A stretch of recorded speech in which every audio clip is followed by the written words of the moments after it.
A time of rapid innovation, modern machines, fashionable cities, cultural progress, civilization at its proudest height. So, naturally, let's have a war.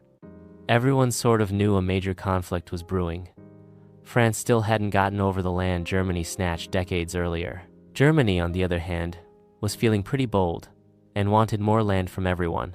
They were also building a massive navy, which made Britain the reigning naval superpower more than a little anxious. Meanwhile, two aging empires, Austria-Hungary and the Ottoman Empire, were still clinging to their fading glory. But many people living inside them, especially in the Balkans, didn't exactly feel loyal. Ethnic groups like the Serbs and Bosnians were demanding independence, often with Russian backing. Alliances were tangled, suspicions were high, and everyone was whispering behind everyone else's back. Add to that, military tech had dramatically advanced since the last major European war. That made the temptation to settle disputes by force even stronger. So, let's zoom into the Balkans. In this part of Austria-Hungary, many Serbs and Bosnians despised being ruled by the empire. So when Archduke Franz Ferdinand, heir to the throne, decided to visit Sarajevo in an open-top car with his route publicly announced, well, you can guess where this is going. On the day of the visit, a group of assassins were waiting. One threw a bomb, missed, and hit officers behind the Archduke's car. Close call. You'd think the Archduke would cut the trip short. But no. Instead, he decides to go visit the injured officers still in an open car, and as fate would have it, the driver takes a wrong turn. They stop right next to one of the failed assassins, Gavrilo Princip, who casually walks up and shoots the Archduke and his wife dead. Austria-Hungary is furious. They blame Serbia, suspecting, not without reason, that the Serbian government may have been involved. So they turn to their powerful ally, Germany. Hey Germany, we're gonna declare war on Serbia. Germany says, go for it. Austria-Hungary then sends Serbia a ridiculous list of demands. Serbia actually accepts most of them, but not all. So Austria-Hungary declares war. Serbia is protected by Russia. Russia mobilizes. Germany declares war on Russia. Russia is allied with France, so Germany declares war on France too. Now Montenegro joins Serbia, because why not? Britain and France also have an informal alliance. France asks Britain, you got my back? Britain hesitates. Eh? Maybe? Meanwhile, Germany has a plan. Since Russia is massive and slow, Germany will quickly invade France, defeat them in weeks, and then send troops east to crush Russia. Easy. Fast. Done. Everyone speaks German. Eat stew and sausages. Only one issue.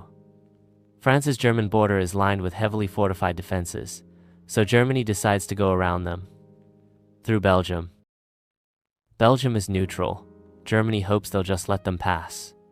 Belgium does not let them pass. They resist fiercely. Germany invades anyway brutally, and that's the final straw for Britain.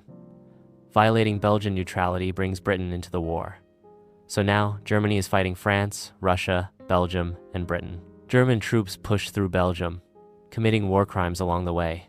Their soldiers wear spiked helmets and even skulls on uniforms, not great optics. The Allies jump on it. Propaganda floods the globe. Even in the US, people start to turn against Germany. American President Woodrow Wilson sees himself as a peacemaker and begs everyone to just calm down. But even German Americans begin losing their enthusiasm as news from Belgium spreads. Let's look at the French for a second. They march into battle wearing bright blue coats and red pants. In 1914, it's like they wanted to be spotted, and they were by German machine guns, which cut them down easily. All sides had gone into this war thinking it would be like the old days. Quick, glorious, decisive. They were wrong. Russia mobilizes faster than expected. Germany has to shift troops back east. Austria-Hungary is not helpful. Their commander looks good on paper, but he's a disaster on the field. Austria-Hungary ignores Germany's advice, gets humiliated by tiny Serbia, and then comes crawling back. Germany does better in the north, crushing a Russian army early on. But in the west, problems mount. German forces get within sight of Paris and near victory. But then a misstep. The French commander tells his troops to stop retreating, In the counterattack, they expose a weak spot in the German line. France and Britain exploit it, flanking the Germans and forcing a retreat. Germany digs in.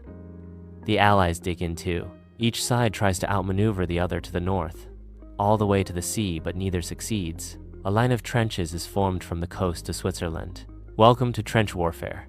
Two sides, facing each other, with no man's land in between.